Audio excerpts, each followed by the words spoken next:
देवी नाम प्यारा, पारस नाम प्यारा, देवी नाम प्यारा। सुर नर मुनियों ने यही नाम गाया, सुर नर मुनियों ने यही नाम पुकारा। तू भी इस नाम का, तू भी इस नाम का मनन कर ले। थोड़ा थोड़ा थोड़ा थोड़ा प्रभु का नमन कर ले।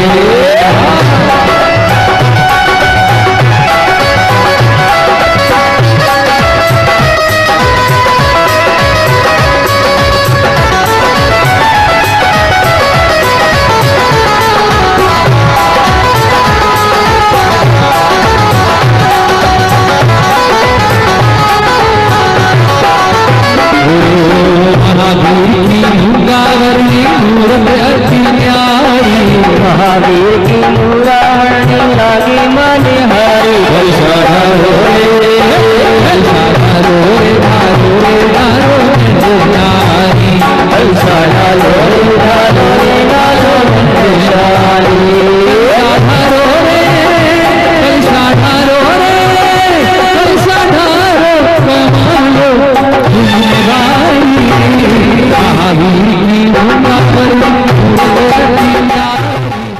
सारे जग में शांति हो, सबका मंगल और कल्याण हो।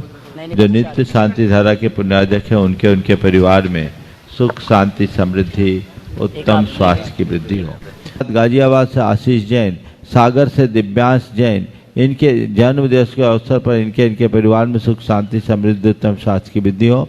आज मिर्जापुर से आदित्य जैन, कोनी पाटन से कुमारी तनुश्री जैन, साहिबाबाद गाजियाबाद से अनंतवीर किरण, आशीष, नेहा, आदित्य उन्नति जैन परिवार, अहमदाबाद से साहिल पायल जैन परिवार, इनके परिवार में सुख शांति समृद्धि उत्तम स्वास्थ्य की वृद्धि हो। आज जिनके स्वास्थ्य लाभ की विशेष मंगल भावना भाई गई, बेंगलोर से स्नेहा कीर्ति जैन कोठारी, देहरादून से श्रीमती कमलेश जैन, न्यूयॉर्क से श्रीमती विनीता पापड़ीवाल, ललितपुर से बिक्की जैन मोहनी, बंडा से श्रीमती सुगंधी बाई जैन ठेकेदार परिवार, गुवाहाटी कोलकाता से देवर्ष जैन, विकासनगर से बत्सल जैन, उद्देश्य सारी जैन, सुरेश सारी जैन, सिंगापुर से श्रीमती पद्मा जैन, जबलपुर से दीना जैन, गुणायतन ट्रस्टी ने शीघ्र स्वास्थ्य की उपलब्धि हो। और सिंगापुर से विवेक जैन और उनकी माता इन्हें शीघ्र स्वास्थ्य की उपलब्धि हो। इनके परिवार में सुख शांति समृद्धि उत्तम स्वास्थ्य की वृद्धि हो। सबका मंगल हो, सबका कल्याण हो, सभी सुखी रहे, स्वस्थ रहे। इस पुनीत भाव से शांति धारा का शुभारंभ। ओम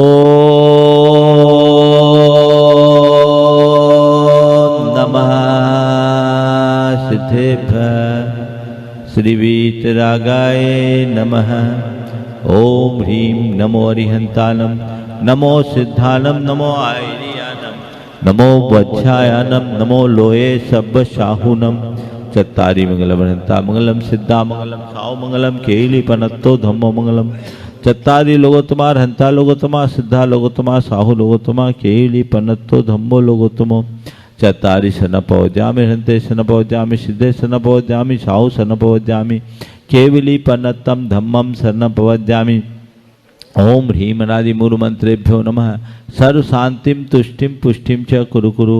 ओम नमो रते भगवते प्रच्छिन्नासे दोषकल्मषाय दिव्य तेजो मूर्ते नमः। श्री शांतिनाथाय शांति कराय, सर्वविघ्न प्रणाशनाय, सर्वरोगा मृत्यु विनाशनाय, सर्वपक्षितोपद्रव विनाशनाय, सर्वक्षाम डामर विनाशनाय। ओम ह्रां ह्रीं ह्रूं ह्रौं ह्र असियाउषा सर्व शांतिम तुष्टिम पुष्टिम च कुरु कुरु। ओम ह्रूं छुम फट कीटिम कीटिम घाते घाते परिविघ्नान स्फुटे स्फुटे सस्कंडान कुरु कुरु परमुद्रान छिन छिंद परमंत्राण भिन्न भिन्न छ वव रूम फट सत् शांतिम कुरु कुरु। ओम ह्रीं श्रीं क्लीं ऐं अर्हम् अस्याउषानाद विद्याय नमो रियंतानं रोम सर शांतिम कुरु कुरु। ओम अहराम श्री ह्रीं आहुरूम ऊह रोम साहर ऋग्दाद विनाशनाय ह्रीं श्री शांतिनाथाय नमः। सर शांतिम कुरु कुरु। ओम ह्रीं श्री शांतिनाथाय अशोक तरुसत प्रातिहार मंडिताय अशोक तरुसत प्रातिहार श्रवण प्रदब्धाय हम द्वार ह्रीम बीजाय सर्वदो शांति कराय नमः सर्व शांतिम कुरु कुरु। ओम ह्रीम श्री शांतिनाथाय सुरपुष्टि सत प्रातिहार मंडिताय सुरपुष्टि सत प्रातिहार श्रवण प्रदब्धाय हम द्वार ह्रीम बीजाय सर्वदो शांति कराय नमः सर्व शांतिम कुरु कुरु। ओम ह्रीम श्री शांतिनाथाय दिव्यध्वनि सत प्रातिहार मंडिताय दिव्यध्वनि सत प्रातिहार श्रवण प्रदब्धाय हम द्वार ह्रीम बीजाय सर्वदो शांति कराय नमः सर्व शांतिम कुरु कुरु। ओम ह्रीम श्री शांतिनाथाय चाम्रोत्तोलन सत प्रातिहार मंडिताय चाम्रोत्तोलन सत प्रातिहार श्रवण प्रदब्धाय हम द्वार ह्रीम बीजाय सर्वदो शांति कराय नमः सर्व शांतिम कुरु कुरु। ओम ह्रीम श्री शांतिनाथाय सिंहासन सत प्रातिहार मंडिताय सिंहासन सत प्रातिहार श्रवण प्रदब्धाय हम द्वार ह्रीम बीजाय सर्वदो शांति कराय नमः सर्व शांतिम कुरु कुरु। ओम ह्रीम श्री शांतिनाथाय भामंडल सत प्रातिहार मंडिताय भामंडल सत प्रातिहार श्रवण प्रदब्धाय झम द्वार ह्रीम बीजाय सर्वदो शांति कराय नमः सर्व शांतिम कुरु कुरु। ओम ह्रीम श्री शांतिनाथाय दिव्यध्वनि सत प्रातिहार मंडिताय ओम ह्रीम श्री शांतिनाथाय दुंदुभि सत प्रातिहार मंडिताय दुंदुभि सत प्रातिहार श्रवण प्रदब्धाय स्फुरर्विम विजय सर्वदो शांति कराय नमः सर्व शांतिम कुरु कुरु। ओम ह्रीम श्री शांतिनाथाय छत्तर सत प्रातिहार मंडिताय छत्तर सत प्रातिहार श्रवण प्रदब्धाय खमलवार ह्रीम विजय सर्वदो शांति कराय नमः सर्व शांतिम कुरु कुरु। ओम ह्रीम श्री शांतिनाथाय प्रातिहार्याय सहिताय बीजाष्टमंडन मंडिताय सर्वविघ्न शांति कराय नमः सर्व शांतिम कुरु कुरु। ओम ह्रीम अर्हम नमो जिनानम सर्व शांति ओम भवतु। ह्रीम अर्हम नमो ओहि जिनानम सर्व शांति भवतु। ओम ह्रीम अर्हम नमो परमोहि जिनानम सर्व शांति भवतु। ओम ह्रीम अर्हम नमो सब्बोहि जिनानम सर्व शांति ओम भवतु। ह्रीम अर्हम नमो अनंतोहि जिनानम सर्व शांति ओम भवतु। ह्रीम अर्हम नमो कोठ बुद्धिनाम सर्व शांति भवतु। ओम ह्रीम अर्हम नमो बीज बुद्धिनाम सर्व शांति ओम भवतु। ह्रीम अर्हम नमो पदानुशारिणम सर्व शांति ओम ह्रीम भवतु। अर्हम नमो संभिन सोदारानम सर्व शांति ओम भवतु। ह्रीम अर्हम नमो स्वयं बुद्धानम सर्व शांति ओम भवतु। ह्रीम अर्हम नमो पत्ते बुद्धानम सर्व शांति ओम भवतु। ह्रीम अर्हम नमो बोहि बुद्धानम सर्व शांति ओम भवतु। ह्रीम अर्हम नमो उजुमदीनम सर्व शांति ओम भवतु। ह्रीम अर्हम नमो विबुलमदीनम सर्व शांति ओम भवतु। ह्रीम अर्हम नमो दशपुबीनम सर्व शांति ओम भवतु। ह्रीम अर्हम नमो चोदशपुबीनम सर्व शांति भवतु। ह्रीम अर्हम नमो ठंग महानिमित्त कुशलानम सर्व शांति भवतु। ओम ह्रीम अर्हम नमो बनिधि पत्तानम सर्व शांति ओम भवतु। ह्रीम अर्हम नमो विद्यहरानम सर्व शांति ओम भवतु। ह्रीम अर्हम नमो चारणानम सर्व शांति ओम भवतु। ह्रीम अर्हम नमो पन्न समनानम सर्व शांति ओम भवतु। ह्रीम अर्हम नमो अमीशवीनम सर्व शांति ओम भवतु। ह्रीम अर्हम नमो अखीन सर्व महानशानम शांति भवतु। ओम ह्रीम अर्हम नमो वड्ढमानानम सर्व शांति ओम भवतु। ह्रीम अर्हम नमो लोय सब सिद्धाय दनानम सर्व शांति भवतु।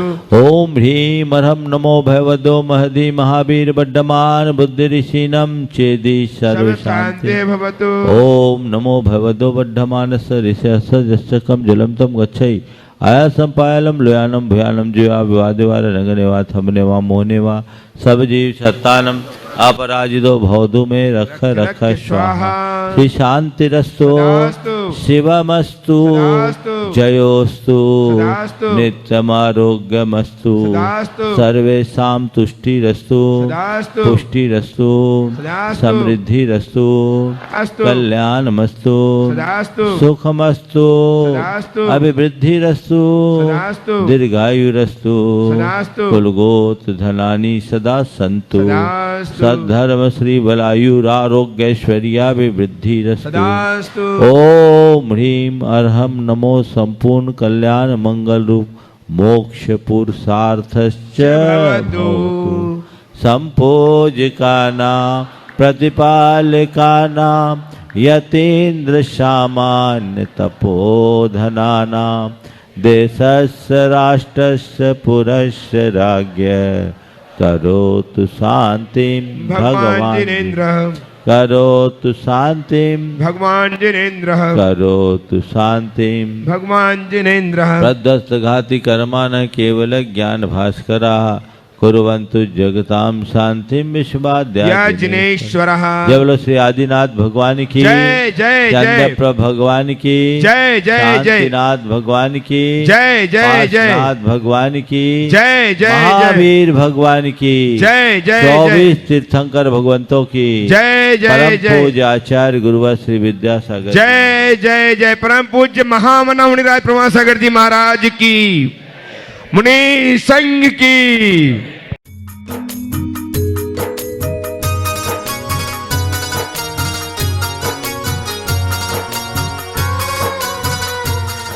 देवादिदेव 1008 श्री भगवान महावीर स्वामी की जय जय जय। अहिंसा परमो धर्म की जय जय जय। परम पूज आचार्य गुरुवर श्री विद्यासागर जी महाराज की जय जय जय। परम पूज्य 108वें वर्षीय प्रमाण सागर जी मुनिराज की जय जय जय। हमारा जीवन हमारे भावों पर निर्भर करता है। भावों का उतार चढ़ाव निरंतर होता रहता है। कभी हमारे भाव अत्यंत निर्मल और पवित्र होते हैं, कभी हमारे भाव अति विशुद्ध होते हैं, कभी विशुद्ध होते हैं, तो कभी अशुभ, अशुभतर और अशुभतम हो जाते हैं। पल पल में हमारे भावों में परिवर्तन आता रहता है और ये फटाफट होता है। इसमें भी अलग अलग श्रेणी के लोग हैं। कुछ लोग होते हैं जो सतो गुण प्रधान होते हैं, कुछ लोग होते हैं जो रजो गुण प्रधान होते हैं और कुछ लोग होते हैं जो तमो गुण प्रधान होते हैं। जिसमें जैसे गुणों की बहुलता होती है उसकी भावधारा तदनुरूप हो जाती है और जिसकी जैसी भावधारा होती है उसकी प्रवृत्ति भी वैसी ही हो जाती है। हमें आज देखना है मेरी भावधारा कैसी है और अपनी भावधारा का आकलन हम कैसे करें। अपनी प्रवृत्तियों का परीक्षण करके। शास्त्रों में हर प्रकार के भावधारा वाले प्राणियों की कुछ खास प्रकार की प्रवृत्तियां बताई गई है। वो प्रवृत्ति मन की भी है, वचन की भी है और हमारी शारीरिक चेष्टाओं से जुड़ी हुई भी है। ये प्रवृत्तियां हमारे साथ जुड़ती है। इन प्रवृत्तियों का परीक्षण करके हम अपनी भावधारा का अंदाज लगा सकते हैं। कृष्ण लेशा, नील लेशा, कापोत लेशा, पीत लेशा, पद्म लेशा और शुक्ल लेशा के भेद से ये 6 लेशाएं। इसमें कृष्ण, नील और कापोत ये तीनों लेशाएं तमोगुण और रजोगुण को की प्रधानता लिए हुए है। जब हमारी प्रवृत्ति तामसिक और राजसिक हो तो समझना चाहिए कि हम इस प्रकार की लेशा की भूमिका में जी रहे हैं और सात्विक प्रवृत्तियों में शुभ लेशाएं अभिव्यक्त होती है। पीत, पद्म और शुक्ल ये 3 लेशाएं शुभ लेशा कहलाती है। इनसे जुड़े प्राणी बड़े सात्विक प्रवृत्ति के होते हैं क्योंकि वे सतो गुण प्रधानी होते हैं। पहले हम देखें कि मेरा व्यक्तित्व कैसा है। यद्यपि 24 घंटे व्यक्ति एक ही रंग में नहीं रहता, हर पल उसका रंग बदलता है, पर बहुलता किसकी है?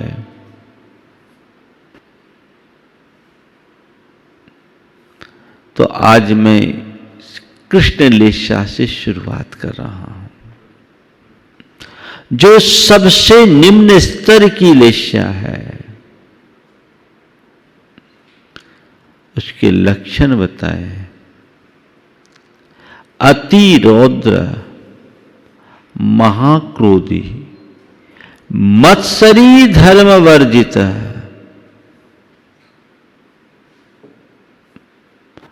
अति रौद्र, महाक्रोधी, मत्सरी, धर्म वर्जित, निर्दयी, वैर संयुक्त, कृष्ण लेशाधिको नरः।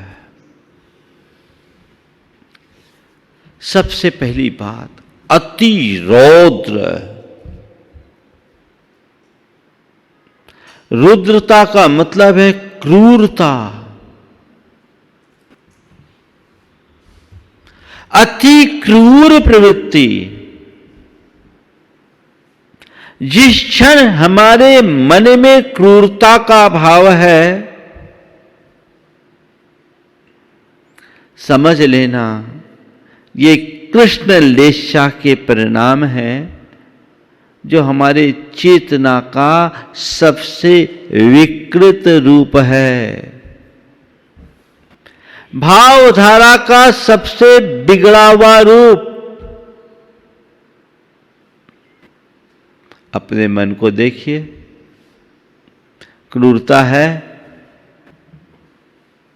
क्रूरता का अंदाज कैसे? मैं क्रूर हूं या नहीं, इसकी पहचान क्या?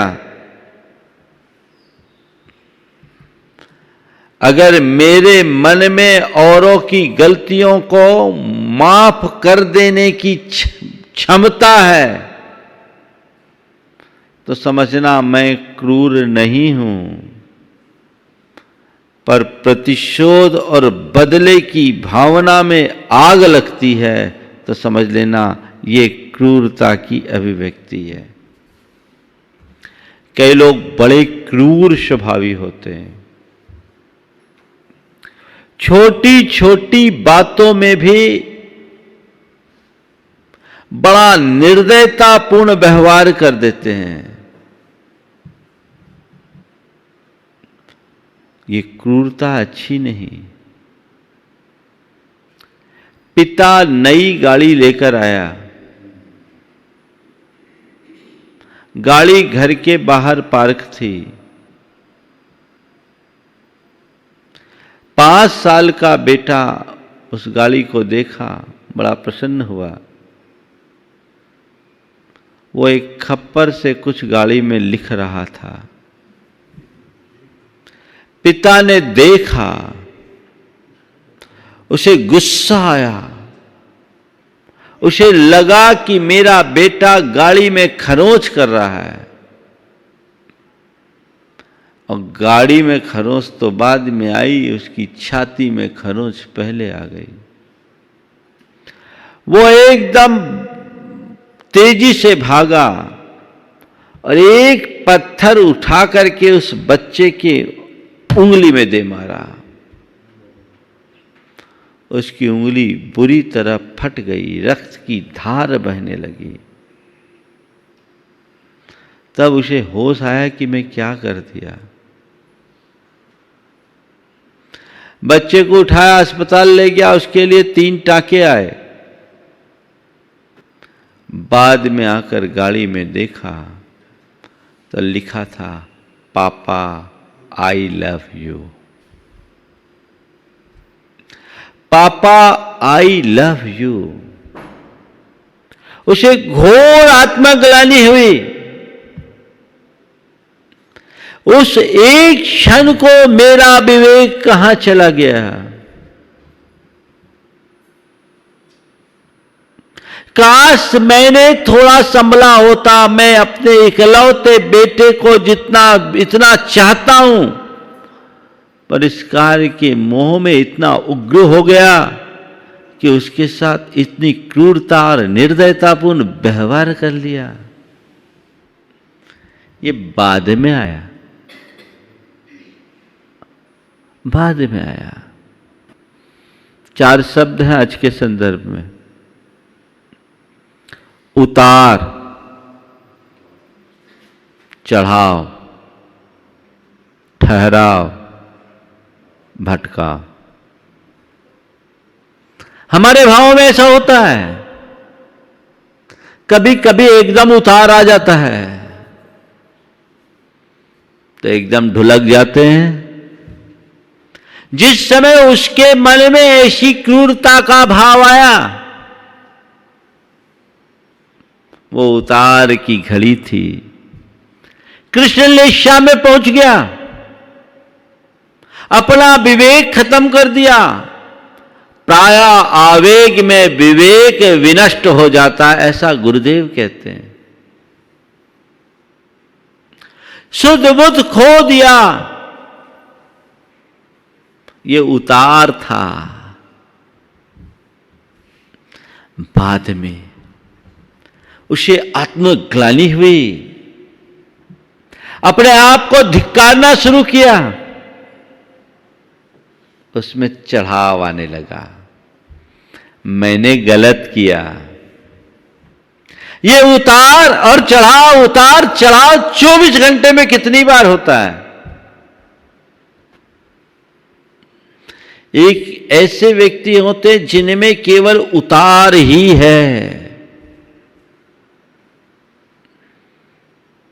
और कुछ लोग होते हैं जिनमें उतार चढ़ाव होता रहता है।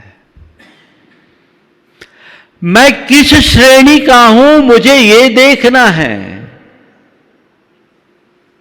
यदि अपने कुकृत्यों में थोड़ी भी ग्लानि है तो समझना सुधार की संभावना है, और कुकृत्यों के प्रति रंच मात्र ग्लानि का भाव नहीं तो समझना जीवन में भटकाव है। ऐसा उतार जो तुम्हें रसातल में पहुंचा देगा। अति रौद्र, रौद्र रूप कई बार ऐसा दिखने में आता है,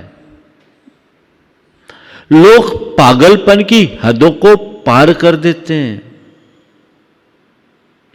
कुछ समझ में नहीं आता, कुछ भी करने को तत्पर हो जाते हैं। प्रचंड स्वभाव। अपने अंदर हमें टटोल कर देखना है। कुछ लोगों में ऐसा प्राय होता है और कुछ लोगों में क्वचित कदाचित होता है। जिनमें प्राय ऐसा है उन्हें गहन साधना की जरूरत है, और जिन्हें क्वचित कदाचित होता है उन्हें जागने की जरूरत है। यह है भयावह और विकृत आत्म पतन का कारण। इससे सावधान होना निहायत जरूरी है। तो पहली बात अति रौद्र, महाक्रोधी। दूसरी बात महाक्रोध, क्रोध होना और क्रोध की मूर्ति बन करके जीना। क्रोध तो सबको आता है, क्वचित कदाचित साधु संतों को भी क्रोध आ जाता है, लेकिन एक क्रोध है पानी की लकीर जैसा और एक क्रोध है पत्थर की लकीर जैसा। अपने क्रोध की क्वालिटी को देखो। यदि क्रोध की बहुलता अंदर है तो समझना मेरे परिणाम बहुत घटिया स्तर के हैं। मैं कृष्ण लेशाक से संबद्ध व्यक्तित्व वाला व्यक्ति हूं। ऐसे को कोई पहचानता है, पसंद करता है क्या? हाँ, कोई नहीं। कोई क्रोधी आदमी हो अगर घर से बाहर जाना चाहे तो घर वाले कहेंगे जाओ, जितने दिन दूर रहोगे उतने दिन बचेंगे। और कोई मृदु व्यवहारी व्यक्ति हो, वो घर जाने को हो तो उसको कहा जाता है भैया जल्दी आना।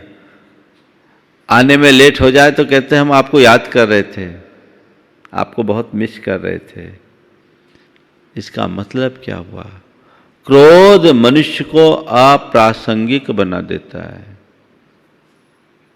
और ये हमारे जीवन को विषाक्त बना देता है। अपने जीवन की इस विषाक्तता से बचिए, अपने क्रोध को निरखिए।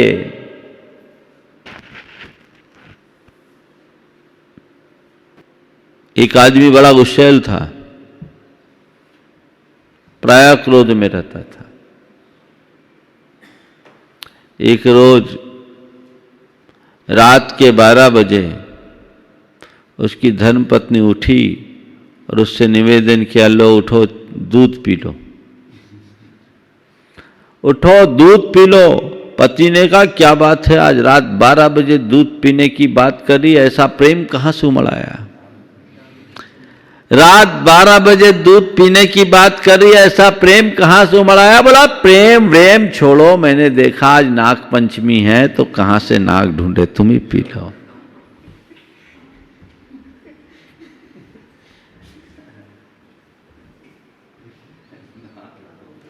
समझने की है बात, नाक का काटा तो फिर भी बच जाए, लेकिन क्रोध का दंश कई जन्मों तक भोगना पड़ता है।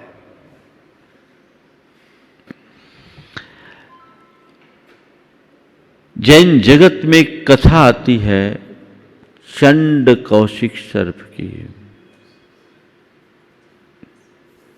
ये कौन था?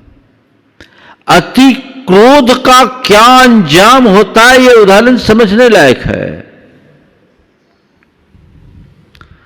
वो एक आश्रम के अधिष्ठाता का पुत्र था। उसके आश्रम में अनेक लोग रहते थे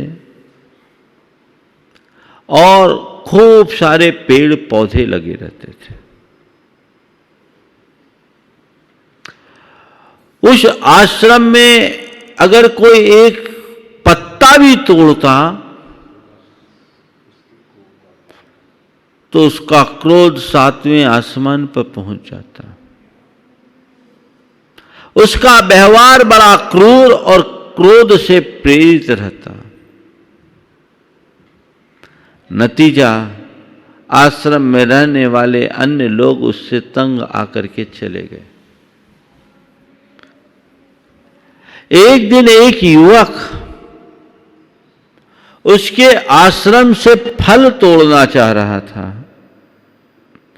वो उसके पीछे क्रोध से भर करके भागा, हाथ में कुल्हाड़ी थी और कोपाविष्ट अवस्था में कुल्हाड़ी लेकर उसका पीछा किया कि एक गड्ढे में गिर गया और उसी कुल्हाड़ी से उसके प्राण पखेरु निकल गए। क्रोध के आवेश में मरा तो मर करके सांप बना, और कैसा सांप? दृष्टि विष सांप,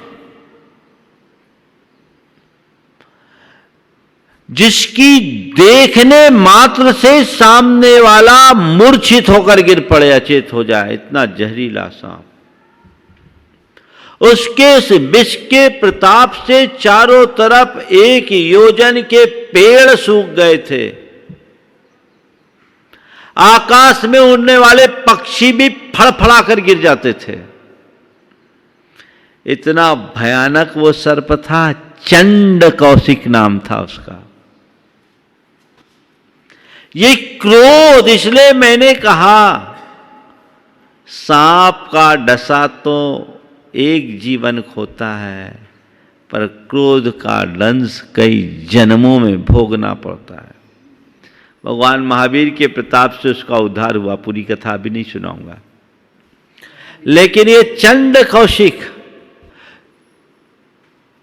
एक आश्रम के अधिष्ठाता का पुत्र था और क्रोध के परिणाम स्वरूप अपनी दुर्गति कर लिया।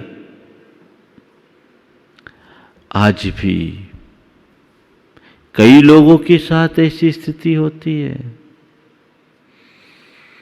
जिस समय क्रोध का आवेग आता है, सारी शुद्ध बुद्ध खो बैठते हैं। क्या हरकत हो जाए कुछ कहा नहीं जाए। ये संक्लेश का कितना विकृत रूप है, ये गिराव है। आपको क्रोध नहीं आता ये तो मैं नहीं कहता। क्रोध आता है तो देखना केवल यह है कि मैं क्रोध के बहाव में बह जाता हूं या कहीं संभलता भी हूं। अगर बह गए तो कृष्ण लेशा पक्की है, वो उतार है। और अपने किए क्रोध के प्रति पश्चाताप का भाव है तो समझना चढ़ाव है, और क्रोध के शमन का पुरुषार्थ है तो ठहराव है, अन्यथा भटकाव। मत्सरी, ये छोटी छोटी सी चीजें अपने अंदर देखते जाना। मैं तो सोच रहा हूं आप लोग जितने लोग इस यहां मैंने सुन रहे हैं वे सब इनसे रहित हैं, और नहीं है तो आज से उसके लिए उद्यम करेंगे। उसके कुछ सूत्र भी आखिरी में दूंगा। तीसरे नंबर में मत्सरी। मत्सरी यानी ईर्ष्यालु प्रवृत्ति, जलन, कुढ़न और डाह से युक्त स्वभावी होना। अपने मन से पूछो, दूसरों की प्रगति को देखकर प्रसन्नता होती है या ईर्ष्या की आग लगती है। कहने को तो आप लोग कहते हैं देख दूसरों की प्रगति को कभी न ईर्ष्या भाव धरूं। देख दूसरों की बढ़ती को कभी न ईर्ष्या भाव धरूं, पर हकीकत क्या है और वो स्वभाव कैसा है। कुछ लोग होते हैं जो महा ईर्ष्यालु होते हैं, और ये ईर्ष्या भी किन से ज्यादा होती है? अपनों से। भाई का भाई से, देवरानी जेठानी से,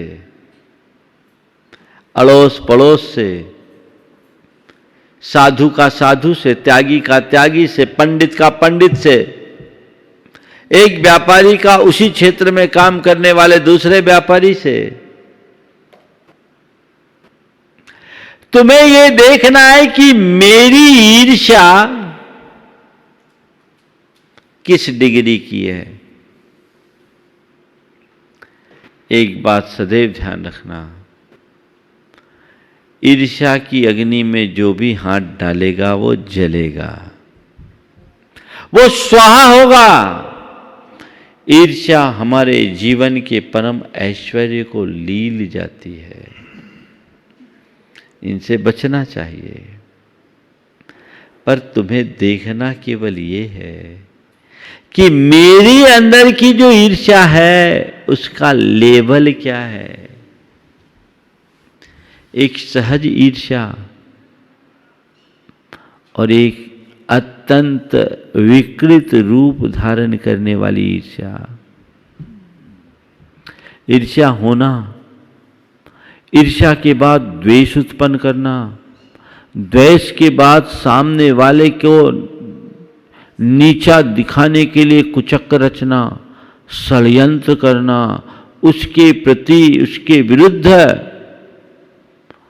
अनेक प्रकार का गेम खेलना कई बार देखने में आता है। ईर्ष्या से विद्वेष, विद्वेष से वैर, विरोध, हिंसा और हत्या तक की प्रवृत्ति पे लोग उतर आते हैं। ये ईर्ष्या का परिणाम, जहां उतार तो एकदम ऐसा उतार कि पूछो ही नहीं, भटक गए। आज से कुछ वर्ष पूर्व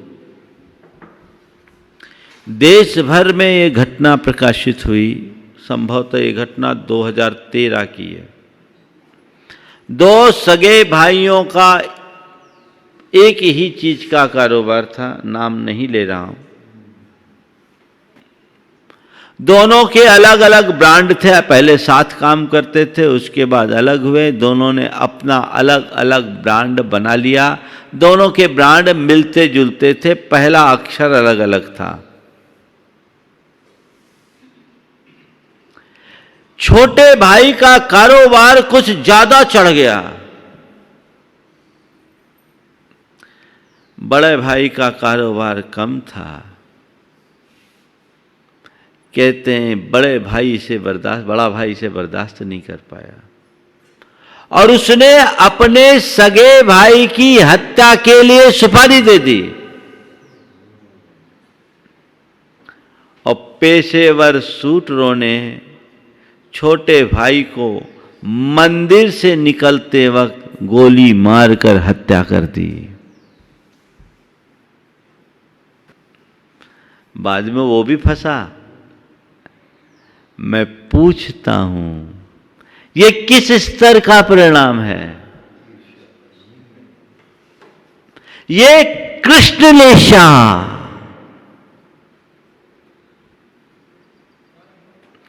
धर्म वर्जित। व्याख्या करूं तो एक एक पर एक एक घंटा निकल सकता है, पर मैं एक ही दिन में पूरी लेशा से निकाल लूंगा।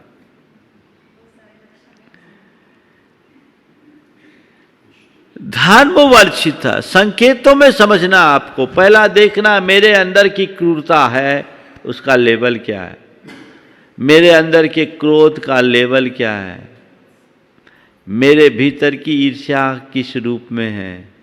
और अब धर्म वर्जित, धर्म से रहित है। मतलब मंदिर नहीं आता, पूजा पाठ नहीं करता, धार्मिक क्रियाएं नहीं करता, उस धर्म से मतलब नहीं है।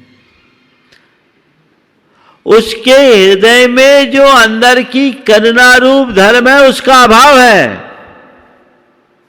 उसके अंदर में कोई ईमान नहीं, कोई संवेदना नहीं, कोई भावना नहीं, नीति अनीति से कोई लेना देना नहीं। वो महज स्वार्थी प्रवृत्ति का व्यक्ति। तुम देखो तुम्हारे जीवन में कोई उसूल है या नहीं, कर्तव्य बोध है या नहीं, दायित्व बोध है या नहीं। यदि कर्तव्य बोध और दायित्व बोध से शून्यता है तो समझ लेना अब उतार है। गई भैंस पानी में, यहां बचना है, अपने आप को बचा करके चलना है। यहां अपने आप को संभालना है। धर्म को धारण करो। यदि किसी आवेग संवेग में आकर धर्म से विमुख भी हो जाए तो वापस अपनी निंदा गढ़ा करके उसमें दृढ़ होने की कोशिश करो और जीवन को आगे बढ़ाओ। निर्दय, निर्दय,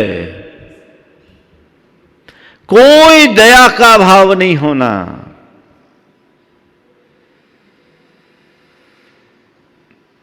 ये बहुत खतरनाक होता है। कुछ लोग होते हैं जो दया को तो जानते ही नहीं, क्रूर हो जाते हैं।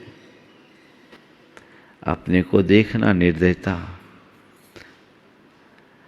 पर एक बात और कहूंगा, कुछ लोग ऐसे हैं जो किसी को मारते नहीं पर किसी को छोड़ते भी नहीं। मतलब प्रत्यक्ष रूप में हिंसा तो नहीं दिखती, पर अप्रत्यक्ष रूप से वो न जाने किसका किसका घात कर देते हैं। तो ये निर्दयता की ही तो अभिव्यक्ति है। व्यापार व्यवसाय में मिलावट करने वाले लोग निर्दयी ही तो कहलाएंगे। औरों के प्राणों को जोखिम में डाल देने वाले लोग निर्दयी ही तो कहलाएंगे। किसी मरणासन व्यक्ति के लिए सहयोग के लिए हाथ न बढ़ाने वाले लोग निर्दयी ही तो कहलाएंगे।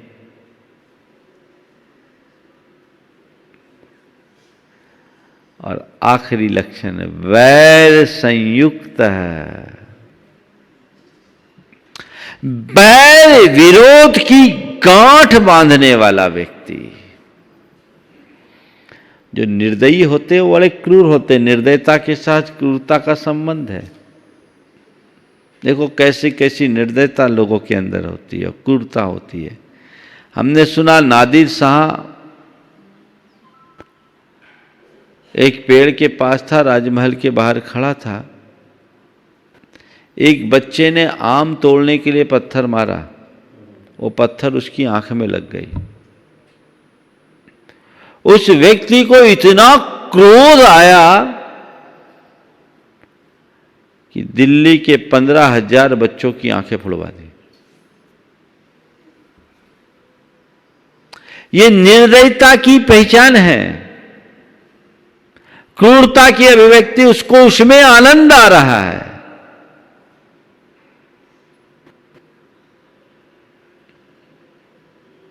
देखना चाहिए। चंगेज खां कर्नाटक में रत्नागिरी के वंश के इलाके से जा रहा था। अचानक उसे कुछ आवाज सुनाई पड़ी। पता लगा एक हाथी गड्ढे में गिर गया है, वो चीख रहा है। तो हाथी की चिघाड़ चीत्कार उसे संगीत सुनाई पड़ी। बोली आवाज कहाँ से आ रही, चलो देखे। तो देखा तो गड्ढे में गिरा। उसे बड़ा आनंद आया। उसने कहा हाथी गड्ढे में गिरता है तो जो आवाज करता है वो बहुत अच्छी है। 100 हाथियों को उसने गड्ढे में गिरवाया पहाड़ से लुढ़काकर, और हाथी चीखे चिघाड़े तो उसे आनंद की अनुभूति हो।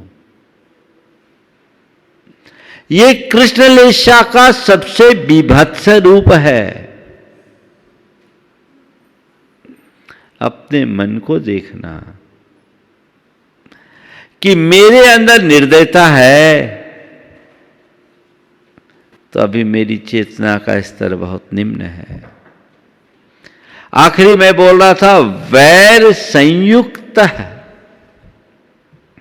अगर बैर विरोध की गांठ मन में बांधे हुए हो, किसी के प्रति भी वैर की गांठ है, तो कृष्ण लेशा है। कृष्ण लेशा वाला व्यक्ति किसी को समझाओ समझे, कितना भी समझाओ समझने को राजी नहीं होता। कभी राजी नहीं होगा। मैं एक स्थान पर था, वहां समाज के 2 गुट थे। एक वर्तमान अध्यक्ष, एक निवर्तमान अध्यक्ष। हमारा प्रवास था वहां। मैंने सोचा कि ये लोग अगर एक हो जाए तो समाज का कितना उद्धार होगा। मैंने दोनों को अकेले में बिठाया और आधा घंटे से अधिक समझाया। दोनों के गजब परिणाम। अंत में दोनों ने कह दिया, महाराज आप हम लोगों को बाध्य मत करो, हम तो एक हो ही नहीं सकते। एक ने कहा इनको देखकर हमें आग लगती है, और दूसरे ने कहा इसका नाम सुनने से हमारा खून खौलता है। नहीं हो पाए, आज तक एक नहीं हो पाए। उसी समय मैं ये पढ़ रहा था तो लिखा था, पंचसंग्रह का स्वाध्याय चल रहा था, चंडो न मुए वैरम न ए दिवसम धम्म दय विहीनो चंडो भंडनशीलो धम्म दय निदयो धम्म दय। चलो, तो चंड है भंडनशील, झगड़ा करने वाला, न मुई बैरम, बैर नहीं छोड़ता, समझाने पर भी जो न माने ऐसा दुराग्रही व्यक्तित्व। ये सब कृष्ण लेशा के लक्षण हैं। कुछ लोग हैं जो तुरंत मान जाते हैं, और कुछ लोग हैं जिनको कितना भी मनाओ मानने को राजी नहीं होते। मानने की स्थिति है तब तक संभावना अच्छी है, और दुराग्रही बन गए तो गए काम से। दुर्योधन का दुराग्रह सबको पता है, रावण का दुराभिमान सबको पता है। अंत क्या हुआ? पर रावण और दुर्योधन तो त्रेता युग और द्वापर युग में हुए चले गए। अब तुम्हारे भीतर रावण और दुर्योधन का कितना रूप है ये देखो, किन किन रूपों में ये तुम्हारे भीतर छिपा ये देखो। ये सब कृष्ण लेशा के परिणाम हैं, यानी आत्मा को कलुष बना देने वाले परिणाम हैं। ये कतई नहीं होने चाहिए। हमें औरों की बात मानने का अभ्यास करना चाहिए, माफ करने की वृत्ति आनी चाहिए। पहली कोशिश किसी से कलह ना करे, कलह हो जाए तो वैर ना रखे, और वैर हो जाए तो गांठ ना बांधे, मन की गांठ तत्क्षण खोल दे। ये हमारा मार्ग है। लेकिन जिन लोगों का स्वभाव ऐसा बन जाता है, वो कहते हैं हम ऐसा तो कर ही नहीं सकते। मैंने दोनों को समझाया, लगभग पौन घंटा मेरा खराब हुआ। हमने कहा भैया चंडो भंडनशीलो चंडो न मुई बैरम, ये बैर नहीं छोड़ने वाला व्यक्ति है। न एदि विष बसो धम्म दय रही दो, ये किसी के बस में नहीं आएगा। बिल्कुल सही लिखा, ये कृष्ण लेशा के परिणाम हैं। यानी ये सबसे घटिया स्तर का व्यक्तित्व है, और दुर्भाग्य समाज के मुखिया।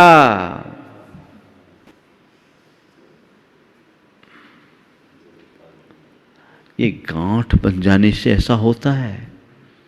और लोगों के प्रति वो लोग ठीक थे, उनको एक दूसरे को तो मैंने अनुमान लगाया, ये एक दूसरे को देखते ही इनकी लेशा नीचे आ जाती है। बाकी समय में ठीक उतार चढ़ा होते हैं। एक बात ध्यान रखना, 24 घंटे एक सी लेशा में कोई नहीं रहता, बदल जाता है। बाकी समय में बाकी ठीक, लेकिन एक दूसरे को देखे तो सांप नेवला बन जाए। ये कृष्ण लेशा पतन बंधुओं, तो कभी अपने भावों में उतार ना आने दें। कदाचित उतार आए तो अपनी निंदा करा करके अपने चढ़ाव की तरफ ध्यान दें, फिर उसके बाद ठहराव। भटकाव हो तो गुरु चरणों में जाओ, उनसे प्रायश्चित लो और वापस अपने आप को लगाओ। जैन पुराणों में एक कथा आती है जिसका प्रायः मैं मनन करता हूं, बहुत बड़ी प्रेरणा है। सम्राट श्रेणिक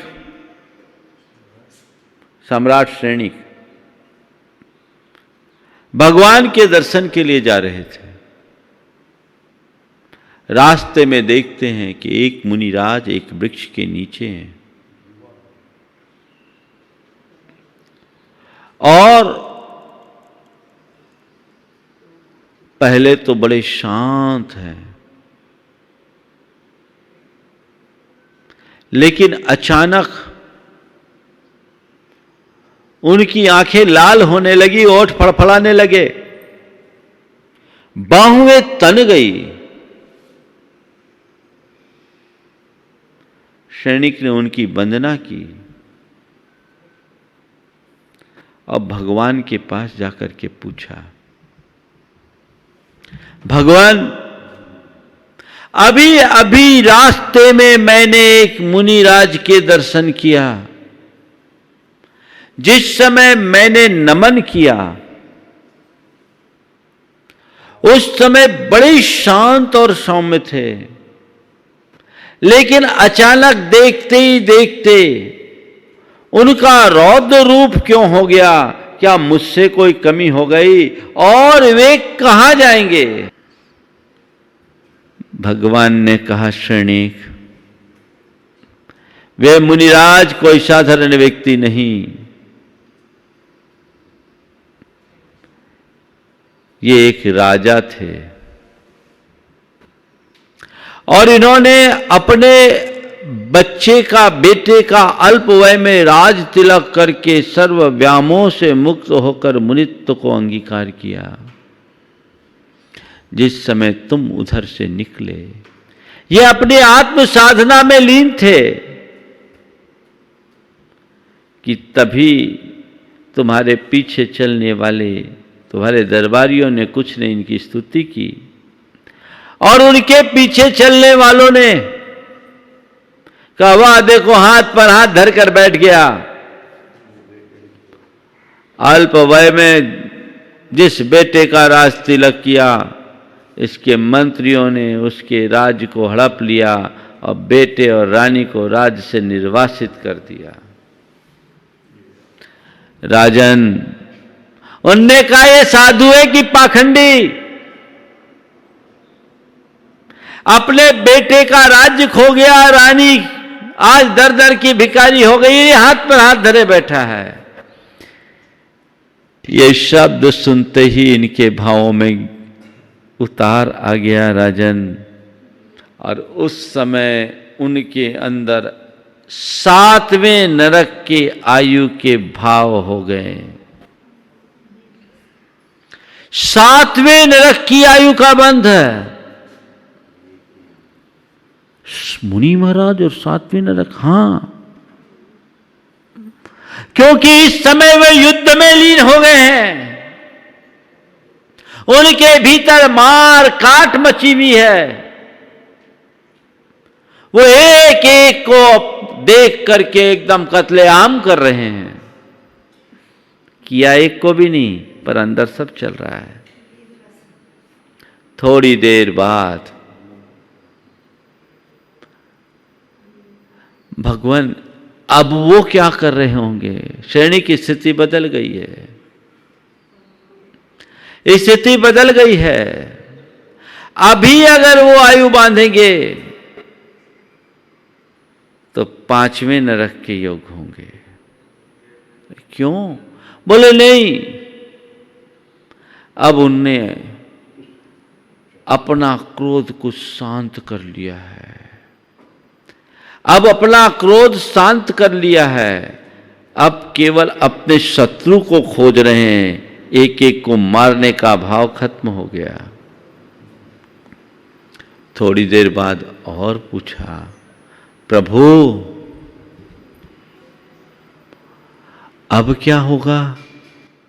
बोला, शरणिक, इस समय वे पहले नरक के लायक हो गए। बोले, क्यों?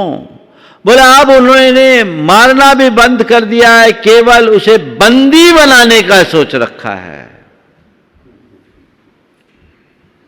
ठीक है। थोड़ी देर बाद पूछा, प्रभु अब क्या दशा है? शरणिक, अब तो पासा ही पलट गया, वो स्वर्ग जाने योग्य हो गए, वैमानिक देव होंगे। बोले, क्यों? उनके मन में घोर आत्मग्लानि और पश्चाताप का भाव हो गया, वो अपनी निंदा गढ़ा करने लगे, प्रायश्चित ले रहे हैं। क्यों? क्योंकि उनको पता लग गया मैं तो राजा हूं, मैंने अपना सारा राजपाट छोड़ दिया। कौन राजा, कौन रानी, किसका बेटा, किसका राज, किसकी सत्ता, किसका साम्राज्य? वे धिक्कार रहे हैं अपने आप को कि मैं मुनि बनकर ये कुकृत्य क्या कर लिया। उस कुकृत्य के प्रति उनके मन में निंदा का भाव है, स्वर्ग जाएंगे। थोड़ी देर बाद फिर पूछा, प्रभु अब क्या? अरे सैनिक, खेल बदल गया, वे अपनी आत्मा में डूब गए, उन्हें केवल ज्ञान हो गया। देवता उनका अभिनंदन कर रहे हैं, तुम भी जाओ उनका अभिवादन करो। उतार चढ़ाओ, फिर बाद में आया ठहराव। आत्मा में डूबे तो सीधे केवल ज्ञान हो गया, अन्यथा भटकाव। तो भटकाव में तो सब है ही, हमें ठहराव तक लाना है, उतार में नहीं आने देना है, चढ़ाव में लाना है। भावना योग इसमें बहुत मददगार बनेगा और हम इसमें मददगार बनेगा। समय आप सबका हो गया, आगे फिर बताऊंगा कि कैसे हम अपनी लेशा की विशुद्धि को बढ़ाकर जीवन में बदलाव ला सके। तो कोशिश होनी चाहिए हमारा हमेशा चढ़ाव हो, उतार ना हो। जब भी उतरे अपनी निंदा गढ़ा करें, जैसे उन मुनिराज ने की, गिर करके भी अपने आप को चढ़ा लिया। तो हम पहली कोशिश गिरे नहीं, और गिरने की नौबत आए तो तत्क्षण अपने आप को चढ़ाने का प्रयास करें। इसी शुभ भाव के साथ समय आप सबका हो गया है, यहीं पर विराम। बोलिए परम पूज्य आचार्य गुरुवर श्री विद्यासागर जी।